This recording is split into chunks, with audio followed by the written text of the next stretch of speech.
Welcome to Typevolution. You can call me Olympia. This video series is about the instinctual stackings as monsters, or in other words, horror archetypes. This is the second video in the series, with the main topic being the sexual social stacking. This is the stacking that can be the most influential, radically shaping the zeitgeist of its culture, but this can lead to the most evil and horrible end. More on that later. First, what are the instinctual stackings?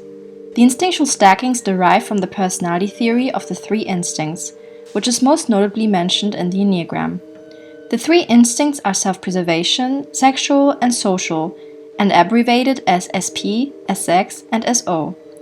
These three instincts are ordered from most personally valuable to least personally valuable in each individual, creating 6 stackings: SPSX, SXSO, SOSP, SPSO, SOSX, and SXSP. You can group the stackings into so-called flows. The synth flow, going with the flow of life, the mainstream, which are SPSO, SOSX, and SXSP.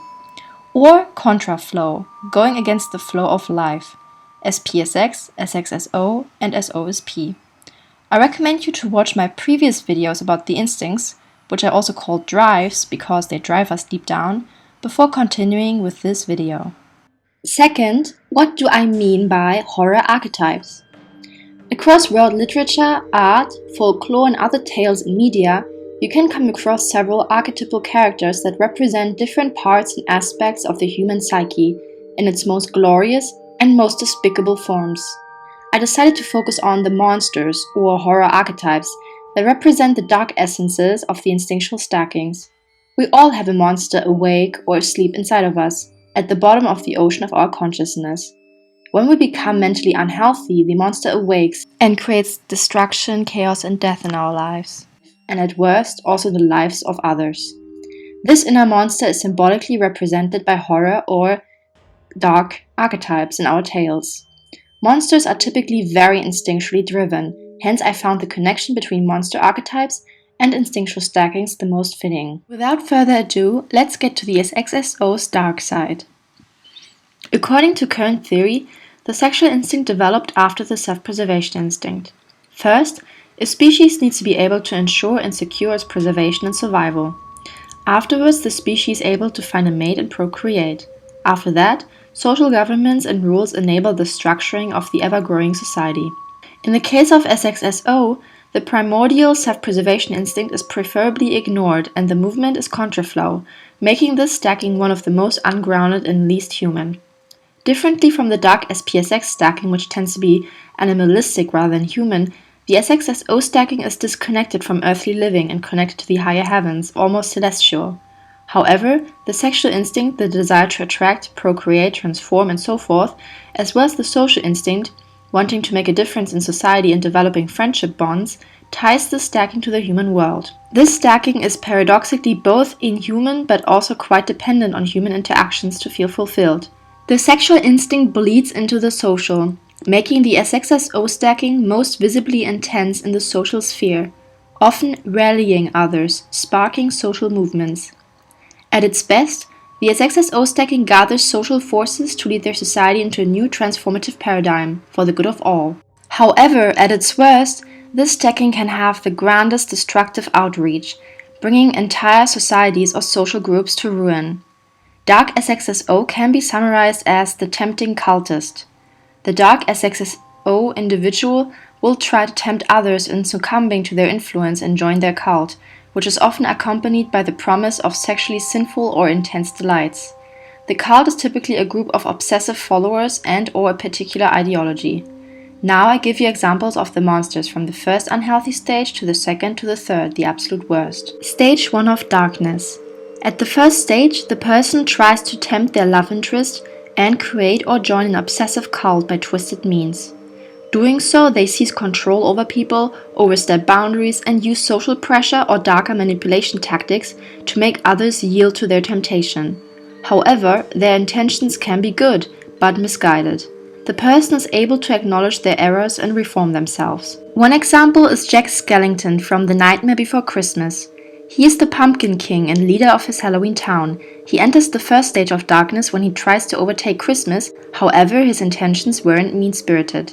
Also, he later acknowledges the error of his ways and finds personal fulfillment with his love interest Sally and serving his town.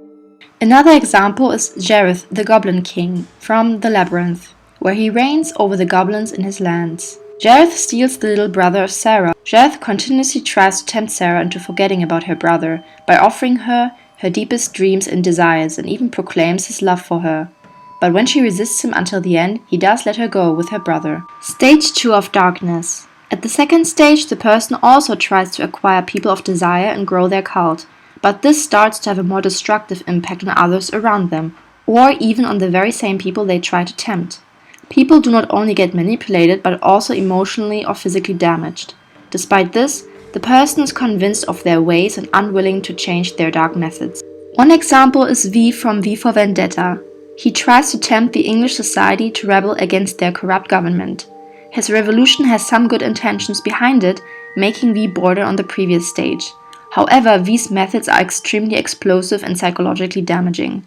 For instance, he tortures his love interest Evie just so she grows a thicker skin. Many people die. The Dracula in the Van Helsing movie from 2004 is the SXSO variant of the vampire. The self-sustenance and preserving is the least of his concerns. Blood-sucking is not too important and primarily a way of turning people into vampires or killing them when they are a nuisance. This Dracula is primarily focused on awakening his vampiric children, enjoying himself with his growing vampire clan, and making Anna his third vampire bride. The Witches' Sabbath is a big gathering of witches for the Hail of Satan. They were said to have intercourse with evil spirits, practice evil witchcraft, kiss the devil's anus, and other sinful rites and group practices. Stage 3 of Darkness. At this final stage, the Tempting Cultist attempts to seize and rain chaos and terror over the entire world. Everyone is supposed to become part of the cult of darkness. If not, the entire social world is supposed to pay for their sins. The sexual energy is exalted to the influence and force of a fallen angel. It's nearly impossible to stop the person at this stage.